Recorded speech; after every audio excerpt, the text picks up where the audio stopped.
हरिनारायण गोविन्द जय नारायण गोविन्द। गुरुर्ब्रह्मा गुरुर्विष्णुः गुरुर्देवो महेश्वरः गुरुः साक्षात् परं ब्रह्म तस्मै श्रीगुरवे नमः। मालाङ्कुण्डीं जडमरुं शूलं शङ्खं सुदर्शनं दधानं भक्तवरदं दत्तात्रेयं नमाम्यहम्। अचतुर्वदनो ब्रह्मा द्विबाहुरपरो हरिः अफाललोचनशम्भुर्भगवान् बादरायणः। श्रीवेङ्कटाचलाधीशं श्रियाध्यासितवक्षसं श्रितचेतनमन्दारं श्रीनिवासमहं भजे। శ్రీవేంకటేశచరణౌ శరణం ప్రపద్యే. స్వామివారి సన్నిధిలో మనం ప్రాతకాలంలో ఆ స్వామివారి యొక్క దివ్య సుప్రభాతాదులను, పూజా కైంకర్య మంత్రాలను వింటూ ఆ స్వామివారికి జరిగేటువంటి ఆ దివ్యమైనటువంటి సేవలను అనుభవిస్తూ ఆ స్వామివారి యొక్క ఆజ్ఞతో మాస వైశిష్ట్యంతో పద్మపురాణ విశేషాలను తెలుసుకుంటున్నాం. ఈనాడు చైత్ర శుక్ల పంచమి. పంచమీ తిథిని శ్రీపంచమి అని కూడా అన్నారు. మాఘమాసంలో కూడా మనకు శ్రీపంచమి చాలా విశేషంగా అమ్మవారిని ఆరాధించే విధంగా వస్తుంది. ఆనాడు విశేషంగా సరస్వతీ పూజను చేసుకుంటారు. కానీ ఈనాడు లక్ష్మీ అమ్మవారిని పూజించడానికి అత్యంత ప్రధానమైనటువంటి రోజు. ఈనాడు ఎవరైతే లక్ష్మీ అమ్మవారిని తలుచుకుంటారో, అమ్మవారికి నమస్కరిస్తారో, లక్ష్మీ స్తోత్రాలను పఠిస్తారో వారికి శ్రీప్రదంగా ఉంటుంది ఈరోజు. అదేవిధంగా ఈరోజు ఇంకొక విశేషమే కూడా ఉంది. అదేమిటంటే మనకు అనేక రకాలైనటువంటి శాస్త్రాలను ప్రాచీనలో అందజేశారు. ఆ విధంగా అందజేసినటువంటి శాస్త్రాలలో ప్రాణులకు, పక్షులకు సంబంధించిన శాస్త్రాలు కూడా ఉన్నాయి. అవి చాలా వరకు లుప్తమైపోయినాయి. గజశాస్త్రం ఉంది. అంటే ఏనుగులను సంరక్షించడం ఎలా, వాటిని పోషించడం ఎలా, వాటికి అనారోగ్యాదులు వస్తే వాటికి ఔషధం ఏమిటి, ఇలా రకరకాలైనటువంటి విషయాలను తెలిపేటువంటి గజశాస్త్రం అనేది కూడా విస్తారంగా ఉండేది. అదేవిధంగా అశ్వశాస్త్రం కూడా ఉండేది. ఆ విధంగా అశ్వశాస్త్రము ఆవిర్భవించిన రోజు ఇది. అటువంటి ఎన్నో విజ్ఞానాలు లుప్తమైపోయినాయి. వాటికి సంబంధించినటువంటి గ్రంథాలు దొరకడం చాలా కష్టమవుతున్నాయి. అయినప్పటికీ ఈరోజు గజశాస్త్రానికి అదేవిధంగా అశ్వశాస్త్రానికి సంబంధించినటువంటి విషయాలను పఠించడానికి చక్కటి రోజు. హయారాధన అని ఒకానొక సందర్భంలో ఉండింది. అంటే రాజులు మొదలైన వాళ్ళు అశ్వాలను ఎక్కువగా సైన్యంలో వాడుతున్నటువంటి సందర్భాలలో ఈరోజు అశ్వాలకు పూజ చేసేవారు. మనం దీపావళి ఆ సందర్భాలలో బలిపాడ్యమి నాడు గోపూజని విశేషంగా ఆచరించడం ఆనవాయితీ కదా. చాలా చోట్ల కనుమ పండగ నాడు ఆవులను లేదా పశువులను విశేషంగా ఆరాధిస్తారు. ప్రాంత భేదాన్ని బట్టి ఆ ప్రక్రియ ఉంటుంది. వెనకటి కాలంలో రాజులు ఈరోజు అశ్వాలకు పూజ చేయడం, అలంకారాలు చేయడం మొదలైనటువంటి ప్రక్రియలను చేస్తున్నట్టుగా మనకు తెలుస్తోంది. ఆ విధంగా ఈరోజు అశ్వాలకు విశేషమైనటువంటి రోజుగా మనం భావిస్తూ పద్మపురాణాంతర్గతమైనటువంటి విషయాల్లో ప్రవేశిద్దాం. దానికి ముందు బ్రహ్మాండ పురాణంలో ఆంజనేయ స్వామి చెప్పినటువంటి ఒక శ్లోకాన్ని పఠించుకొని ఈరోజు విషయంలో మనం ప్రవేశిస్తున్నాం. దాతుం భోక్తుం చ లుబ్ధస్య విభవే సంభవత్యపి పరాన్న పరిపుష్టస్య కదన్నం భుంజతో గృహే సంక్షిప్య సంగ్రహం కర్తు కణశోప్యణువై మహతు భూమౌ నిక్షిప్యతం చార్థం రక్షతో మే పిశాచవతు అదాతురపి చాభోక్తు కురు వెంకట రక్షణం. ఈ స్తోత్రంలో విశేషం ఏంటంటే ఆంజనేయ స్వామి నారదుల వారికి చెప్తున్నారు, స్వామి దాతుం భోక్తుంచ లుబ్ధస్య. ప్రపంచంలో లోభము అనే గుణం ఏదైతే ఉందో అది పిశాచము లాంటిది. అది ఒక్కసారి మనల్ని పట్టుకుంటే అది మనల్ని ఎప్పటికీ విడవదు. లోభము అనేటువంటి గుణం ఎప్పుడైతే మనలో ప్రవేశిస్తుందో అది దేనిని కూడా ఇవ్వనివ్వదు. కానీ ప్రతిదాన్ని తీసుకోవాలి అనే అనిపిస్తూ ఉంటుంది. అంటే ఏదైనా నాకు రావాలే తప్ప నా నుండి ఏది కూడా ఎవరికి వెళ్ళకూడదు అనే ఒక ఆలోచనను కలిగింపజేస్తుంది. కాబట్టి అదొక విచిత్రమైన పిశాచము లాంటిది. ఈ పిశాచాన్ని తొలగించుకోవడం అనేది చాలా చాలా కష్టమైనటువంటి పని. అలా ఆ పిశాచము పట్టిన వాడి పనేమిటంటే పరాన్న పరిపుష్టస్య, అంటే ఇతరుల మీద పడి బతకాలి అని అనుకుంటాడు. తనలో నుండి ఎవరికి ఓ రూపాయి వెళ్ళకూడదు, కానీ ఇతరుల నుండి ఆశించడం ప్రారంభిస్తాడు. చివరికి అన్నం మీద, అంటే తిండి తిప్పలు కూడా ఇతరుల మీదే ఆధారపడిపోతాడు. అది కదన్నం అని చెప్పబడుతుంది. కదన్నము అంటే కుత్సితమైన అన్నము, నికృష్టమైనటువంటి అన్నము. అన్నము అంటే ఆహారం. అదేవిధంగా సంక్షిప్య సంగ్రహం కర్తు, ప్రతి కణాన్ని ప్రతి రూపాయిని ప్రతి పైసను కూడబెట్టాలి అని అనిపిస్తుంది లోభికి. అది ఎంత పర్వతంలాగా పెరిగిపోయినప్పటికీ కూడా తృప్తి కలగదు. అది కాకుండా ధనాన్ని ఎంత సంగ్రహిస్తే, లేదా ధాన్యాన్ని సంగ్రహిస్తే, వస్తువులను సంగ్రహిస్తే, ఎంత సంగ్రహిస్తే అంత ఆశ పెరుగుతూ ఉంటుంది. ఏమీ లేని వాడికి ఏ ఆశ ఉండదు. ఈరోజు ఈ పూట గడిపితే చాలు అని తృప్తిగా ఉంటాడు. ఆ పూటకి కాస్త భోజనం దొరికితే ఎంతో ఆనందంగా తృప్తిగా చెట్టు కింద నిద్రపోతాడు. కానీ లోభము అనే పిశాచము కలిగిన వాడు మాత్రం ఎంత కూడబెడితే అంతగా అతని యొక్క లోభం పెరిగిపోతుంది.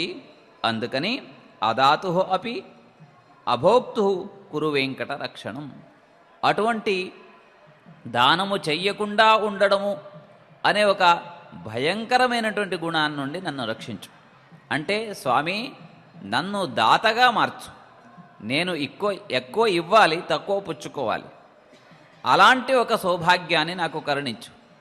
అదేవిధంగా అభోక్తు అంటే నేను ఇతరుల మీద ఆహారాది అవసరాల కోసం ఆధారపడకుండా నన్ను ఆశ్రయించి 10 మంది బతికేటట్టుగా చెయ్యి. అంటే నాకు 10 మందికి అన్నం పెట్టేటువంటి సౌభాగ్యాన్ని కరుణించు తండ్రి అని ఆంజనేయ స్వామి అడిగినట్టుగా ఉంది. ఈ శ్లోకం ఎందుకు మనం గుర్తు చేసుకున్నాము అనంటే, ఈరోజు మనం విశేషంగా పద్మపురాణంలో ఉత్తరఖండంలో 26వ అధ్యాయంలో చెప్పబడిన అన్నానికి సంబంధించిన విషయాలను చెప్పబోతున్నాం.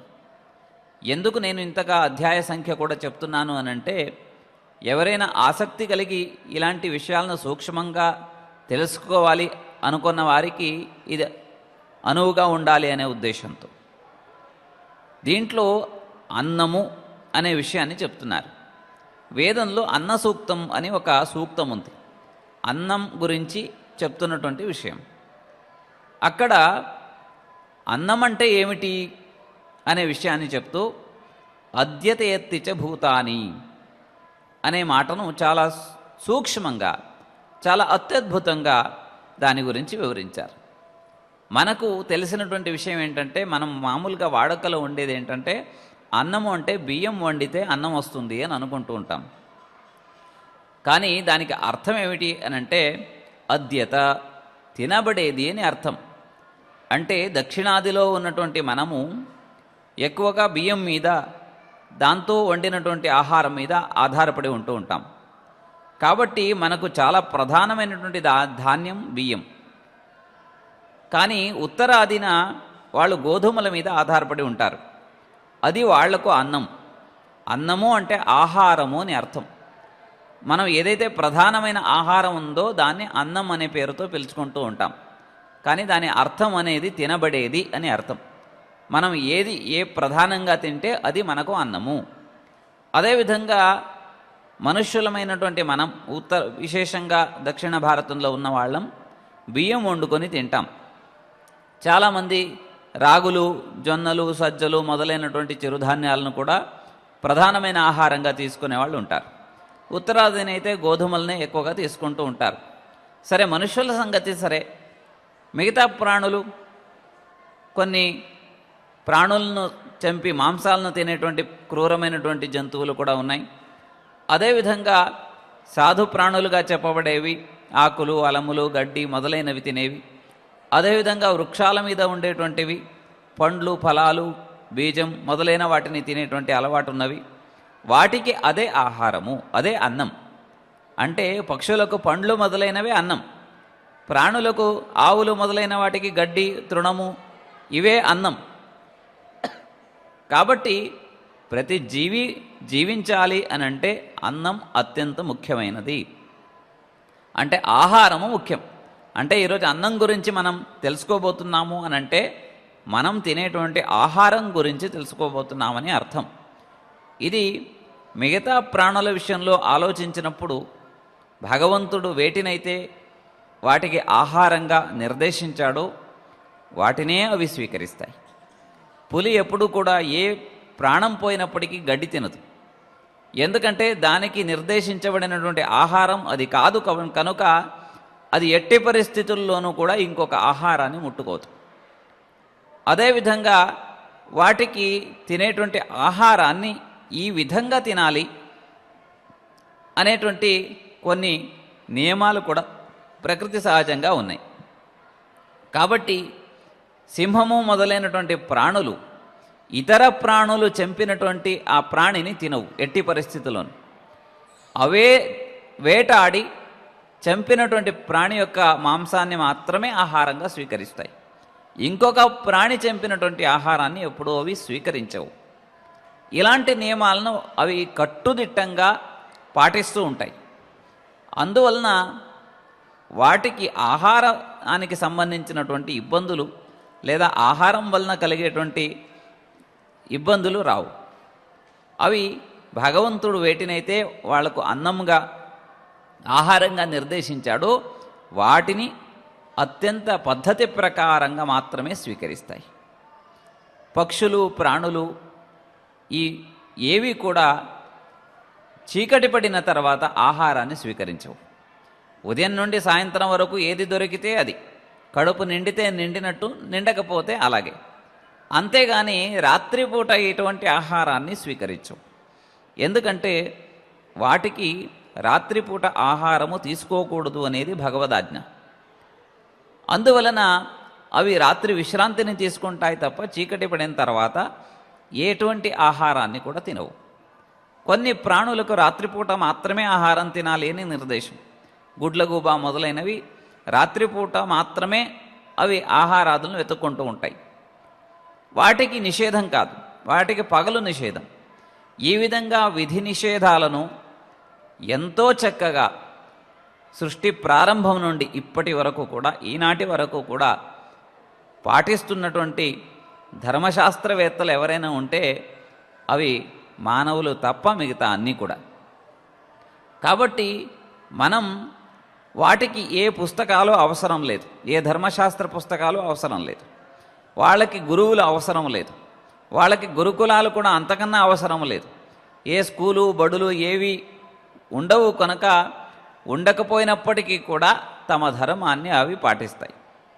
కానీ మనం దారి తప్పేటువంటి స్వభావం కలిగిన వాళ్ళం కనుక భగవంతుడు మనకు కాస్త బుద్ధిశక్తిని ఇవ్వడం వలన వాటిని వినియోగం కన్నా దుర్వినియోగం చేసుకోవడమే, వాటి మీదే మనకు ఆసక్తి ఎక్కువ కనుక మనం పెద్ద పెద్ద గ్రంథాలను రాసుకోవాల్సిన అవసరం పడింది. ప్రతి క్షణము కూడా పెద్దలు మనల్ని హెచ్చరించవలసి వస్తుంది. మనకు చెడు మీద ఉన్నటువంటి ఆకర్షణ మంచి మీద ఉండదు. అందువలన ప్రతి సందర్భాలను కూడా మనం అనేక శాసనాలను మనం రచించుకుంటూ ఉంటాం, సంవిధానాలను రచించుకుంటూ ఉంటాం. అవి రుచించినప్పుడు మనమే వాటికి మార్పులు చేర్పులు కూడా చేకూర్చుకుంటూ ఉంటాం. ఇలాంటి రకరకాలైనటువంటి స్వభావం సృష్టిలో ఉన్నవాడు ఒక్క మానవుడు మాత్రమే. అందువలన పెద్దలు ప్రతి సందర్భంలోనూ మనల్ని హెచ్చరిస్తూ పురాణము, ధర్మశాస్త్రము ఇలా రకరకాల విధాల్లో రకరకాల ఉపాయాలతో ఆదేశిస్తే పాటించం, మనం చేయరా అంటే చేయం. కాబట్టి వాళ్ళు ఏం చేస్తారు అనంటే మనకు కాస్త ఆశ చూపెట్టి, ఇది చేయడం వల్ల నీకు ఇలాంటి మేలు కలుగుతుంది, ఇది చేస్తే ఇంత పుణ్యం వస్తుంది, ఇలా రకరకాల ఎన్నో విధాలుగా బుజ్జగించి బతివిలాడి మనకు ఎన్నో మంచి ప్రవర్తనలు నేర్పించే ప్రయత్నం చేస్తున్నారు. ఆ విధంగా అన్నం ఎలా స్వీకరించాలి, ఎలా సంపాదించాలి, అది ఎంత ముఖ్యమో అనే విషయాన్ని ఈ పద్మపురాణం చక్కగా మన ముందర ఉంచింది. ఏమంటోందనంటే, అన్నమేవం ప్రశంసంతి సర్వం అన్నే ప్రతిష్ఠితం. అన్నంలోనే సమస్తము ప్రతిష్టాపించబడి ఉన్నది, ప్రతీదీ కూడా ఉన్నది. ప్రతీదీ అంటే ఏమిటి అంటే, ప్రతి జీవి కూడా ఆహారము ఆధారంగా కలది. ఆహారం లేకపోతే ఏ జీవికి జీవం ఉండదు, శరీరము జీవము వేరైపోతాయి, అది జరిగేటువంటిది. కాబట్టి ఆ జీవానికి అంటే జీవితానికి అత్యంత ముఖ్యమైన, బతకడానికి ఆధారమైనది అంటే ఈ శరీరం నిలవడానికి కావలసింది ఆహారం. కేవలం ప్రాణం ఉండడానికి మాత్రమేనా ఆహారము అనే ఒక ఆలోచన ఉంది. అంటే ఇప్పటి కాలంలో ఆహారము అంటే ఆకలిని తీర్చేది అనే వ్యాఖ్యానం అన్ని చోట్ల వస్తుంది.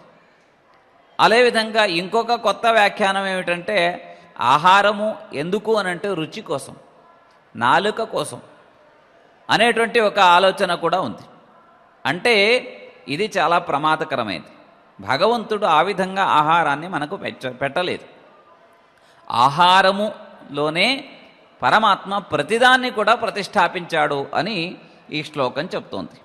తస్మాత్ అన్నం విశేషేణ దాతుమిచ్ఛంతి మానవాహ. ఏమిటి ప్రతిష్టాపించబడింది అని అంటే, అన్నం వల్లనే ప్రాణము నిలబడుతోంది, అన్నం వల్లనే శరీరంలో ఉండేటువంటి ప్రతి అవయవము వికాసము చెందుతోంది. అంటే శిశువు దగ్గర నుండి, గర్భంలో ఉన్నటువంటి శిశువు దగ్గర నుండి మన జీవిత యాత్ర పూర్తి అయ్యేంత వరకు కూడా అన్నం మీదే, తినేటువంటి ఆహారం మీదే ప్రతిదీ ఆధారపడి ఉంది. ఏమిటి ఆధారపడి ఉంది? సరే, మనం మంచి ఆహారం తీసుకుంటే, బలమైన ఆహారం తీసుకుంటే బలంగా ఉంటాము, ఇలాంటివన్నీ అనుకుంటూ ఉంటాం. కానీ దానికి మించినటువంటి ఒక విషయాన్ని చెప్తోంది. అంటే అద్యత ఇది అన్నం అన్నారు కదా, అంటే తినబడేది అన్నము, అంతవరకే మనం అందరం కూడా వ్యాఖ్యానించుకుంటూ ఉంటున్నాం. అత్తిచ అని ఇంకొక మాట వేదంలో మనకు వినపడుతోంది. అది ఏమిటంటే, మనం అన్నాన్ని తింటాం, ఆహారాన్ని తీసుకుంటాం, అంటే మనం తినేది ఆహారము అని అనుకుంటున్నాం కదా. కాదు కాదు, అది తేడా చేస్తే అది మనల్ని తింటుంది. అత్తి అంటే తింటుంది అని అర్థం, అద్యత అంటే తినబడుతుంది అని అర్థం. తినబడేదే ఆహారము అనేది మన భ్రమలో ఉన్నాం. కానీ అది తేడా వస్తే అది మనల్ని తింటుంది అనే విషయాన్ని మనం గుర్తుంచుకోవడం లేదు. అందుకని మనం ఏది పడితే అది, ఎప్పుడు పడితే అప్పుడు తింటున్నాం.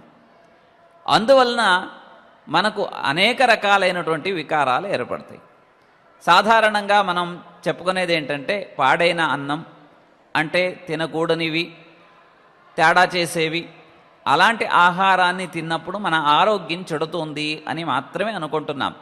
కానీ వేదం ఇంకొక మాట చెప్తోంది, ఇంకొక అడుగు మనల్ని కాస్త మన దృష్టిని ఆకర్షించేది ఏమిటంటే, మీ శరీరము ఆరోగ్యము పాడవుతుంది, అందరి అనుభవంలోనే ఉంది. మనం కారం తింటే కడుపులో మంట వస్తుంది, లేదా జలుబు చేసేవి అలాంటి ఆహారాలు తింటే తేడా వస్తుంది, సత్వం లేనటువంటి ఆహారం తింటే మనకు నీరసం వస్తుంది. ఇలా రకరకాలు, దానికి కావాల్సిన బోలెడంత ప్రచారాలు, దానికి కావాల్సినటువంటి రకరకాల వస్తువులు, ఇది తక్కువైతే ఇది తినండి, ఇది తాగించండి పిల్లలకి, ఇలా రకరకాల మన అనుభవంలో ఉన్నాయి. వాటి గురించి వివరాలు అక్కర్లేదు. కానీ ఇంకొక విషయం ఏమిటంటే, మీరు ఏ అన్నం అయితే తింటారో, ఏ ఆహారం అయితే తీసుకుంటారో దాన్ని బట్టి మీ ఆలోచన ఉంటుంది. అది వాళ్ళు ప్రధానంగా చెప్పడానికి ప్రయత్నిస్తున్నారు. ఎందుకు అనంటే, మనం అన్నం తింటే కాళ్ళు చేతులు స్నాయువులు కండరాలు ఎముకలు గట్టిపడతాయి, ఇంతవరకే ప్రపంచం ఆలోచిస్తుంది. కానీ మీరు తినేటువంటి ఆహారాన్ని బట్టి మీ ఆలోచన ఉంటుంది, మీ ఆలోచనను బట్టి వ్యవహారం ఉంటుంది, మీ వ్యవహారాన్ని బట్టి మీ పురోగతి కానీ తిరోగతి కానీ ఉంటుంది. కాబట్టి మన ఆలోచన సరిగ్గా ఉండాలంటే, మన మనస్సు సరిగ్గా ఉండాలంటే ముందు సరి చేసుకోవాల్సింది ఆహారము. మనం మనస్సు బాగలేదు అని అంటే అక్కడికి వెళదామా ఇక్కడికి వెళదామా, అది చేద్దామా ఇది చేద్దామా అని అనుకుంటూ ఉంటాం. ఏ ప్రాణాయామం చేద్దామా యోగా చేద్దామా అని అనుకుంటూ ఉంటాం కదా. అది చేయడానికి ముందు మన ఆహారాన్ని సరి చేసుకోవాలి అని చెప్తున్నారు. ఎందుకంటే ఆహారాన్ని బట్టి ఆలోచన ఉంటుంది. మనం ఏ రోజుకి ఏ ఆహారం తింటే ఆ రోజుకి అటువంటి ఆలోచనలు వస్తాయి. తామస ఆహారాలు తిన్నట్లయితే మనసు ఎటువంటి ఆలోచనలు చేయలేదు. అంటే మనం నిద్రపోతాం, మనస్సు చురుకుతనం ఉండదు. సాత్వికమైనటువంటి ఆహారం తింటే సాత్వికమైన ఆలోచనలు వస్తాయి. ఆలోచనే కదా మన మనిషి అంటే. ఆలోచనే మనల్ని నడిపిస్తుంది. మనం ఏమి ఆలోచిస్తామో అది చేస్తాం, మనం ఏది ఆలోచిస్తామో అది మనకు చేరుతుంది. ఎంత ఆశ్చర్యకరంగా ఉంటుంది అని అంటే, ఒక చెడు విషయాన్ని ఆలోచించాము అని అనుకోండి, వెంటనే మనకు చెడు వ్యక్తులతో స్నేహం ఏర్పడుతుంది. అటువంటి వ్యక్తులు మనకు పరిచయం అవుతారు. కావాలంటే మనం రోజువారీ వ్యవహారంలో కూడా ఆలోచించవచ్చు. లేదా ఒక దైవికమైనటువంటి విషయం ఆలోచించామనుకోండి, ఒక దేవాలయము క్షేత్రము ఇలాంటి విషయాలు ఆలోచించుకున్నామనుకోండి, టక్కున మనకి గుడికి వెళ్ళే అవసరము, లేదా ఒక క్షేత్రానికి వెళ్ళే అవసరము, లేదా ఎవరో మేము కలపలాన గుడికి వెళ్ళామండి ప్రసాదం తీసుకోండి అని చెప్తూ ఉంటారు. డబ్బు గురించి ఆలోచించాము అని అనుకోండి, ఒక 2-3 గంటలు మారే లోపలే, అంటే గడిచే లోపలే మనకు డబ్బుకు సంబంధించినటువంటి వ్యక్తులు కనపడతారు. ఓ ఎల్ఐసి పాలసీ తీసుకోండి, లేదా ఇది తీసుకుంటే ఇంత ఆదాయం వస్తుంది, లేదా ఈ చిట్టి వేయండి మీకు ఇంత లాభం వస్తుందనో ఇంకోటో మరొకటో మనకు అటువంటి వార్తలు వినపడతాయి. అంటే మన మనస్సు ఏది ఆలోచిస్తుందో అలాంటి తరంగాలు, సిగ్నల్స్ అంటారు కదా, అవి బయటికి వెళతాయి. దానికి సంబంధించినటువంటి వ్యక్తులు మనకు దగ్గర అవుతారు. కాబట్టి ఇది ఈ మనస్సుకున్నటువంటి గొప్పతైనటువంటి శక్తి. ఈ శక్తి అంటే ఈ మనస్సు యొక్క ఆలోచన తీరును నడిపించేది ఆహారము. అది మనం దృష్టిలో పెట్టుకోవడం లేదు. కాబట్టి ఏది పడితే అది తిని మనం ఏదైనా పనులు చేయొచ్చు అంటే కుదరదు. మనం ఎటువంటి పని చేయాలి అనుకుంటామో దానికి తగినటువంటి ఆహారాన్ని స్వీకరించాలి. కాబట్టి ఈ విషయాన్ని మనం గుర్తించడం అనేది చాలా చాలా అవసరం. మనం ఎటువంటి ఆలోచన చేస్తామో అటువంటి వ్యవహారాలు మనకు ఎదురవుతూ ఉంటాయి. మన ఆలోచననే మనల్ని నడిపిస్తుంది. ఆలోచనను నియంత్రించాలి అంటే ఆహారాన్ని నియంత్రించాలి, అంటే దానికి తగిన ఆహారాన్ని తీసుకోవాలి. అదేవిధంగా యుద్ధం సందర్భం వచ్చిందనుకోండి, సైనికులకు పౌరుషాన్ని పెంచేటువంటి ఆహారాన్ని పెట్టాలి. ఏది నిషిద్ధమని చెప్పడం లేదు. మీ పనిని బట్టి మీ అవసరాన్ని బట్టి ఆహారం తీసుకోవాలి. అందరూ ప్రపంచంలో ఉన్న వాళ్ళందరూ కూడా పాలు పెరుగు నెయ్యి మాత్రమే తిని కూర్చున్నారనుకోండి, కేవలం సాత్వికత ప్రపంచాన్ని నడపదు. కాబట్టి ఇక్కడ 3 గుణాలు అవసరమే. కానీ ఒక అధ్యాపకుడైన వాడు తామస ఆహారాలు తిని లేదా రాజస ఆహారం తిని వచ్చి క్లాసులో కూర్చున్నాడు అనుకోండి, పిల్లలకు మంచి సందేశాన్ని ఇవ్వలేడు. అదేవిధంగా చదువుకునే పిల్లలు కూడా అటువంటి తామస ప్రవృత్తిని లేదా రజోగుణాన్ని పెంచేటువంటి ఆహారం తీసుకొని పాఠశాలలకు వెళ్ళారనుకోండి, వాళ్ళకి విద్య అబ్బదు. కాబట్టి వాళ్ళ వృత్తిని బట్టి వాళ్ళ విధి విధానాలను బట్టి ఆహారాన్ని మార్చుకోవాలి, అటువంటి ఆహారాన్ని తీసుకోవాలి అనే విషయాన్ని ఇక్కడ చెప్పారు. అన్నేన ధార్యతే విశ్వం. ఈ ఆహారము అనేదే ప్రపంచాన్ని కాపాడుతోంది, ధరింపజేస్తోంది. కాబట్టి జగత్ స్థావర జంగమం అన్నం ఊర్జస్కరం లోకే ప్రాణాహి అన్నే ప్రతిష్ఠితాః. అంటే అన్నము మనకు శరీరాన్ని నిలబెడుతోంది, శక్తిని ఇస్తుంది, ఆలోచనని పెంచుతోంది, ఆలోచనను మారుస్తోంది.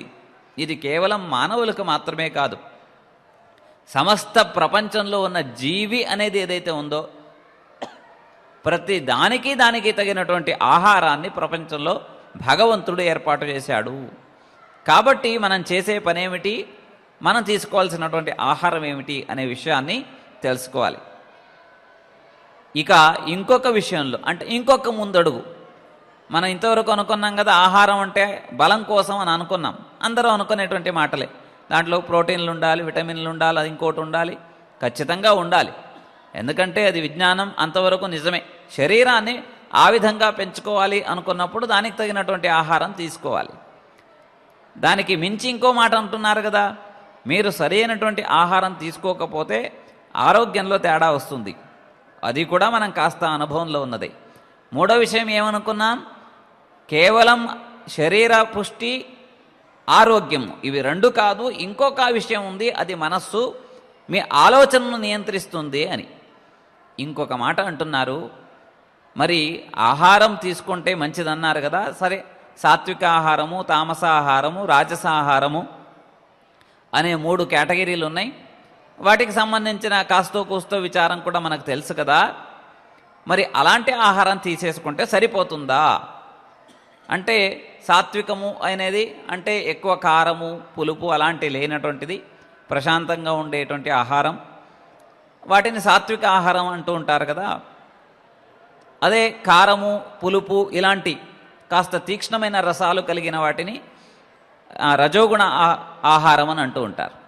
తమోగుణ ఆహారము అని అంటే ఏంటంటే, పాడైపోయినవి, కాస్త అంటే ఎప్పుడో వండింది, యాతయామం అంటారు. అంటే వండి 3 గంటల లోపల తినాలి, అంతకన్నా మించి దాన్ని పెడితే పాడవడం ప్రారంభమవుతుంది. దుర్గంధం వచ్చేటువంటి ఆహారాలు, ఇలాంటి ఆహారాదుల్లో తామస ఆహారము అని అంటూ ఉంటారు. వాటిని తీసుకోవడం మరీ ప్రమాదం, ఆరోగ్యానికి ప్రమాదం, మనస్సుకు ప్రమాదమే. కాబట్టి ఇటువంటి ఆహారాలు తీసుకుంటే సరిపోతుందా అని అంటే, ఇంకొక అడుగు మనల్ని ముందుకు వేయిస్తున్నారు. అది ఏమిటంటే, మీరు సంపాదించేటువంటి ఆహారం ఏదైతే ఉందో అది ఏ విధంగా సంపాదిస్తున్నారు అనేది కూడా ముఖ్యమే. అంటే మీరు సంపాదించుకునేటువంటి అన్నం, ఆహారం ఏదైతే ఉందో మీరు ఏ పద్ధతిలో సాధిస్తున్నారు. మీరు కష్టపడి చెమటోడ్చి డబ్బు సంపాదించి ఆహార ధాన్యాలను కొనుక్కొని వండుకొని తింటున్నారా, లేదా దానికి కావలసినటువంటి ద్రవ్యాన్ని అంటే డబ్బుని మీరు అధర్మ మార్గంలో సాధిస్తున్నారా? మీరు అధర్మ మార్గంలో సాధించినటువంటి డబ్బుతో కొన్నటువంటి ఆహారం కానీ, సంపాదించుకున్న ఆహారం కానీ, లేదా వండించుకున్న రకరకాలైనటువంటి పదార్థాలు కానీ, అది సాత్వికమైన, తామసమైన, ఇంకొకటైనా అది మిమ్మల్ని బాగుపరచలేవు. కాబట్టి మీరు అడ్డగోలుగా సంపాదించి అధర్మ మార్గంలో ధనాన్ని, ద్రవ్యాన్ని ఆర్జించి ఎంతో అత్యద్భుతంగా 10 రకాల కూరలు, 10 రకాల ఇంకొకటి మరొకటి మధుర పదార్థాలు రకరకాలుగా వండించి 1000 మందిని పిలిచి అన్నదానం చేసినా దానివలన లాభం లేదు. అది మీకు పోషకంగా ఉండదు, మిమ్మల్ని రక్షించలేవు. కాబట్టి మనం తినేటువంటి ఆహారాన్ని ఏ పద్ధతిలో సంపాదించుకుంటున్నాము, ఇది కూడా చాలా చాలా ముఖ్యం. సరి అయినటువంటి పద్ధతిలో సంపాదించినటువంటి అన్నము అది మీరు తినడం కాదు, అది మిమ్మల్ని తింటుంది. అత్తి అన్నారు కదా రెండో వ్యాఖ్యానం. కాబట్టి మిమ్మల్ని నాశనం చేస్తుంది సుమా. కాబట్టి మనం తినేటువంటి ఆహారాన్ని అన్యాయంగా అర్జించకుండా ధర్మ మార్గంలో అర్జన చేయాలి, ఇది కూడా చాలా ముఖ్యం. కాబట్టి ఆ విధంగా ఎవరైతే అన్నాన్ని సంపాదిస్తారో వాళ్ళు బాగుపడకుండా ఉండే ప్రసక్తే లేదు, వారికి ఇబ్బందులు వచ్చే ప్రసక్తే లేదు. కాబట్టి ప్రతి స్థాయిలోనూ మనం తినేటువంటి ఆహారాన్ని మనం ఏం తింటున్నాం, ఎలా సంపాదించుకుంటున్నాం అనే విషయాన్ని ఆలోచించాలి అని చెప్తున్నారు. అదేవిధంగా ఇంకొక అడుగు ముందుకు వేయిస్తున్నారు. దాతవ్యం భక్ష్యమేవాన్నం బ్రాహ్మణాయ మహాత్మనే కుటుంబం పీడయిత్వాపి ఆత్మనో భూతిమిచ్చత. సరే, మేము కష్టపడే సంపాదిస్తున్నాం, కష్టపడే ఆ అన్నాన్ని అంటే మన అన్నాన్ని మనం తినవలసిన ఆహారాన్ని మనమే సంపాదించుకుంటున్నాం, శ్రమకు ఓర్చి సంపాదించుకుంటున్నాం, మంచి ఆహారాన్ని తింటున్నాం. ఇంతవరకు సరిపోతుందా అని అంటే నిజమే, ఇంతవరకు చాలా గొప్ప పని చేసినట్టే మీరు.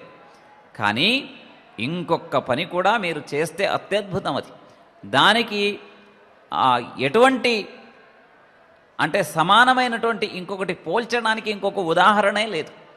అంతటి అత్యద్భుతం అది ఏమిటనంటే దాతవ్యం. మీరు ఇంత ధర్మ మార్గంగా సంపాదించిన అన్నాన్ని మీరు తినక ముందు ఇంకొకరికి మీరు ఆ అన్నం పెట్టగలిగితే, అంటే భోజనం పెట్టగలిగితే, ఆహారం పెట్టగలిగితే అది అత్యద్భుతం. ఎందుకంటే ఇంతవరకు ఇవి మిమ్మల్నే పోషిస్తాయి. అంటే సంపాదించుకోవడం దగ్గర నుండి తినడం వరకు అది మనల్ని మాత్రమే పోషిస్తుంది. కానీ పక్క వాళ్ళను కూడా మీరు పోషించగలిగితే అది మీకు అత్యంతమైన అనంతానంతమైన పుణ్యాన్ని తెచ్చిపెడుతుంది. ఆ పుణ్యం ఇహలోకంలోనూ పరలోకంలోనూ మనల్ని రక్షించగలదు. కాబట్టి దాతవ్యం, తినడం మాత్రమే కాదు, దాతవ్యం, ఇవ్వడం కూడా నేర్చుకోండి. కాబట్టి ఆ విధంగా అన్నాన్ని ఇవ్వాలి. అది ఎలా ఇవ్వాలి అనంటే ఆత్మీయ భూతిమిచ్చన్ చేత్తుకాలే ద్విజముపస్థితం. అంటే ఆకలితో వచ్చినటువంటి వ్యక్తికి అన్నం ఇవ్వాలి. అంటే ఎవరికి అన్నం ఇవ్వాలి అనేది ప్రశ్నే కదా. అంటే దాంట్లో కూడా ఫలానా వాళ్ళకి ఇవ్వాలా, వీళ్ళకి ఇవ్వకూడదా, ఇలాంటి రకరకాలైనటువంటి సందేహాలు అక్కర్లేదు. మిగతా దానాలప్పుడు ఎవరికి ఏమి ఇవ్వాలి అనే దాని గురించి ఆలోచన చేయమన్నారు. కానీ అన్నము దగ్గర మాత్రం ఎవరికి ఇవ్వాలి అనంటే ఒక్క అర్హత ఉన్నవాడికి ఇవ్వాలి. ఆ అర్హత ఏమిటంటే ఆకలి ఉన్నవాడికి ఇవ్వాలి. అన్నం తిని తృప్తిగా ఉన్నవాడికి మీరు అన్నదానం చేయవలసిన అవసరం లేదు. కానీ ఆకలిగా ఉన్నవాడు ఎవడైనా సరే, అందుకని చెప్తున్నారు వాళ్ళు, నపృచ్చేత్ గోత్రచరణం. వచ్చిన వాడి యొక్క గోత్రం ఏమిటి, సూత్రం ఏమిటి, ఊరేమిటి, పేరేమిటి, వాడు మాట్లాడే భాష ఏమిటి, ఏమీ అడగరాదు. అతను ఆకలిగా ఉన్నాడా, అన్నం పెట్టండి. కాబట్టి ఆకలే అర్హత. అంటే దానం ఇవ్వడానికి, అన్నదానం చేయడానికి ఎదుటికి ఉండే వ్యక్తికి ఉండవలసినది డిగ్రీలో ఇంకొకటో మరొకటో కాదు, అతనికి ఆకలి ఉంటే చాలు, అదే గొప్ప అర్హత. అలా ఆకలిగా ఉన్నటువంటి వ్యక్తికి మీరు అన్నం వేస్తే అది మహత్తరమైనటువంటి యజ్ఞగుండంలో సమర్పించినటువంటి హవిస్సుతో సమానం, దేవతలకు అర్పించినటువంటి హవిస్సుతో సమానం. అది ఒక గొప్ప మహద్యజ్ఞంతో సమానం. అందుకని భోజన సందర్భంలో బ్రహ్మార్పణం బ్రహ్మహవిః బ్రహ్మాగ్నౌ బ్రహ్మణాహుతం బ్రహ్మైవ తేన గంతవ్యం బ్రహ్మకర్మ సమాధినా అనే భగవద్గీతలో ఉండే శ్లోకాన్ని చెప్పిన తర్వాత భోజనం చేసేటువంటి అలవాటు ఉంటుంది. అదేవిధంగా ప్రాణాపాన సమాయుక్త పచామ్యన్నం చతుర్విధం అని పరమాత్మ చెప్పాడు. ఈ భోజనము అనేది, ఆహారాన్ని తీసుకోవడము అనేది ఒక మహత్తరమైనటువంటి యజ్ఞము. అందుకని సాంప్రదాయకులు భోజనం చేసే ముందర అమృతోపస్తరణమసి అనే ఒక మంత్రం చెప్పి కొంత నీటిని ఆచమనం చేస్తారు. అది ఏమిటి అనంటే అది ఆస్తరణమట. అంటే కింద వేసేటువంటి ఆస్తరణం, ఆచ్ఛాదనం. అంటే మనం యజ్ఞం చేయాలి అనంటే ఆ యజ్ఞగుండంలో కింద కాస్త ముగ్గు పిండి కానీ లేదా బియ్యం పిండి అలాంటివి వేస్తారు. వేసి అది ఆస్తరణం అన్నమాట. దానిపైన యజ్ఞానికి సంబంధించినటువంటి హవిస్సులను అగ్నిలో సమర్పిస్తారు. ఆ విధంగా మనం చేస్తున్నది ఆహారం తీసుకోవడం అనేది ఒక అత్యద్భుతమైనటువంటి యజ్ఞము. కాబట్టి ఆ ఆస్తరణం మీద మీరు ఆహుతులను సమర్పిస్తున్నారు. తినడము అని అంటే అగ్నిలో ఆహుతిని సమర్పించడం. భగవంతుడు అక్కడ తనే ప్రాణ అపాన మొదలైనటువంటి స్వరూపాల్లో ఉండి పచామి అన్నం చతుర్విధం అని పరమాత్మ చెప్తున్నాడు. నేనే అక్కడ జఠరాగ్ని రూపంలో ఉండి ఆ ఆహారాన్ని నేనే స్వీకరిస్తున్నాను నేరుగా. అందుకని ఆకలిగా ఉండి జఠరాగ్ని ప్రజ్వలిస్తున్నటువంటి వ్యక్తికి మీరు ఆహారం ఇచ్చిన సందర్భంలో అది సాక్షాత్ పరమాత్మకు ఇచ్చినట్టే లెక్క, ఒక యజ్ఞాన్ని చేసినట్టే లెక్క. అంతటి అద్భుతమైనటువంటి అతులితమైనటువంటి పుణ్యం మనకు ప్రాప్తిస్తుంది. ఆ విధంగా భోజనం అయిన తర్వాత అమృతాభిధానమసి స్వాహ అని ఒక మంత్రం చెప్పి కాస్త ఆచమనం చేస్తారు. అపిధానము అని అంటే ఆచ్ఛాదనము అన్నమాట. అంటే మనం మూత పెడుతూ ఉంటాం కదా గిన్నెలకు, అలాంటి ఆచ్ఛాదనం, ఆవరణం అన్నమాట. కింద ఏమో ఆస్తరణం ఉంటుంది, పైన ఏమో పిధానం ఉంటుంది. అంటే దాన్ని మూత పెట్టడము అన్నమాట, అంటే పూర్తి చేయడం అనే అర్థం అన్నమాట. ఆ విధంగా ఒక యజ్ఞ ప్రక్రియలాగా వర్ణించినటువంటి ఆహార నియమాలను ఎవరు పాటిస్తారో వాళ్ళకి సమస్తమైనటువంటి శుభాలు కలుగుతాయి. ఏ విధంగా 5 రకాలైనటువంటి ప్రక్రియలను వరుసగా మనకు అందజేశారో ప్రతిదాన్ని కూడా మనం ఆలోచించుకొని ఆ అన్నం అంటే ఆహారం మీద శ్రద్ధ కలిగి ఉండాలి. మనకు ఏ ఆహారాలు అయితే నిర్దేశించబడ్డాయో మన వృత్తిని బట్టి, మన వ్యవహారాన్ని బట్టి, మనం చేసుకోవాల్సినటువంటి విధానాన్ని బట్టి దాన్ని పాటించాలి. అదేవిధంగా మనకు ఆ ఆహారాన్ని తీసుకునేటప్పుడు శుచిగాను, శుభ్రంగాను ఇలా మొదలైనటువంటి వివరాలు దీంట్లో స్పష్టంగా చెప్పబడ్డాయి. కాబట్టి అన్నం గురించి చాలా చాలా మనం శ్రద్ధను వహించవలసి ఉంటుంది. అదేవిధంగా రేపు ఇంకొక అద్భుతమైనటువంటి విషయాన్ని, అన్నం అయింది, ఇక నీటి గురించి ఎంతటి అద్భుతమైనటువంటి విషయాలను, జాగ్రత్తలను మనకు చెప్పారు అనే విషయాన్ని మనం రేపు తెలుసుకున్నాం. ఈరోజు ఇంతటితో ఈ ప్రవచనాన్ని పూర్తి చేసుకున్నాం. యథావిధిగా విష్ణు సహస్రనామ స్తోత్రం ఇది పద్మపురాణాంతర్గతమైంది. ఇది మహాభారతంలో మనం చెప్పుకునేటువంటి రోజువారీ విష్ణు సహస్రనామం కాదు. దీనిని భక్తులందరూ గమనించాలి. ఇది పద్మపురాణంలో ఉత్తరాఖండంలో ఉండేటువంటి విష్ణు సహస్రనామ స్తోత్రం. దాన్ని వరుసగా మనం 15 శ్లోకాలు చొప్పున పారాయణం చేసుకుంటున్నాం. మనందరం కూడా కలిసి పారాయణం చేసుకున్నాం. అథ శ్రీపద్మపురాణాంతర్గతే ఉత్తరఖండే ఈశ్వర ప్రోక్తం శ్రీ విష్ణు సహస్రనామ స్తోత్రం మహాదేవ ఉవాచ మేషరూప శివత్రాత దుష్టశక్తి సహస్రభుక్ దుష్టశక్తి సహస్రభుక్ తులసీ వల్లభో వీరః వామాచారోఖిలేష్టదః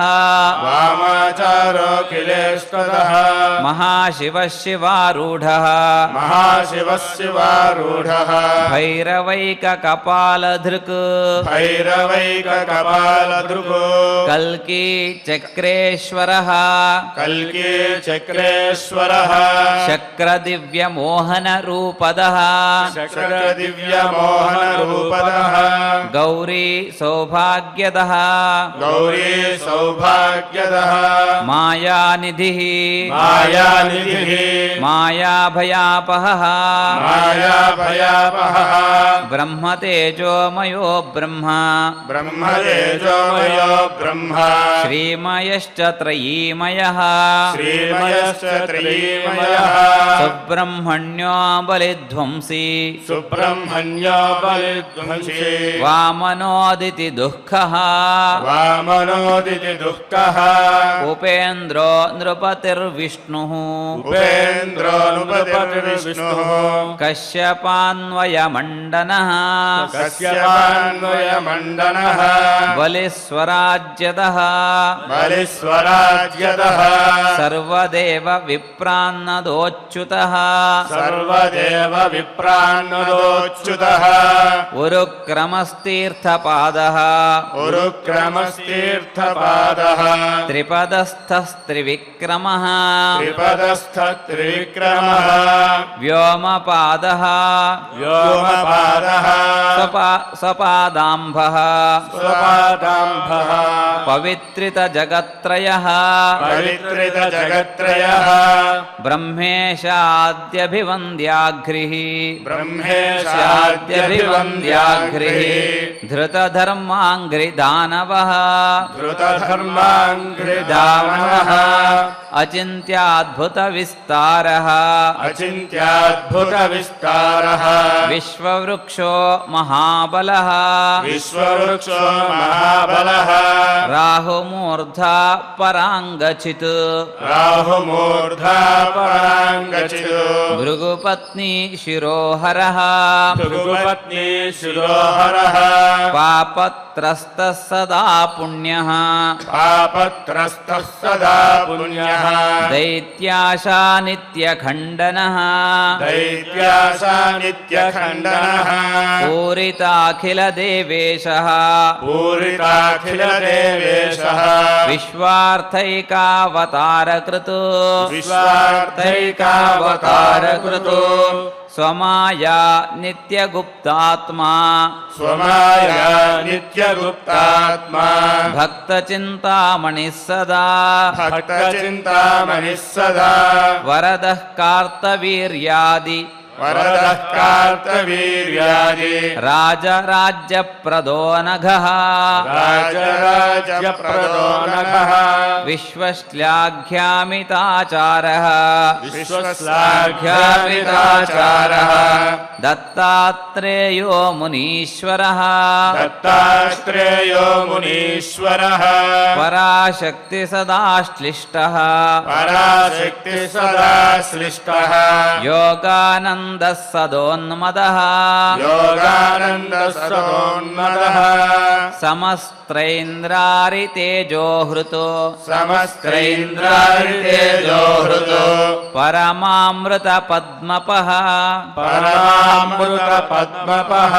अनसूयारत्नगर्भम् अनसूयारत्नगर्भम् भोगमोक्षसुखप्रदः भोगमोक्षसुखप्रदः जमदग्निकुलादित्यः जमदग्निकुलादित्यः रेणुकाद्भुतशक्तिकृत् रेणुकाद्भुतशक्तिकृतो मातृहत्यादिनिर्लेपः मातृहत्यादिनिर्लेपः स्कन्दजिद्विप्रराज्यदः स्कन्दजिद्विप्रराज्यदः सर्वक्षत्रान्तकृद्वीरः सर्वक्षत्रान्तकृद्वीरः दर्पः कार्तवीर्यजित् दर्पः कार्तवीर्यजितो सप्तद्वीपावती दाता सप्तद्वीपावती दाता शिवार्चक यशप्रदः शिवार्चक यशप्रदः भीमः परशुरामश्च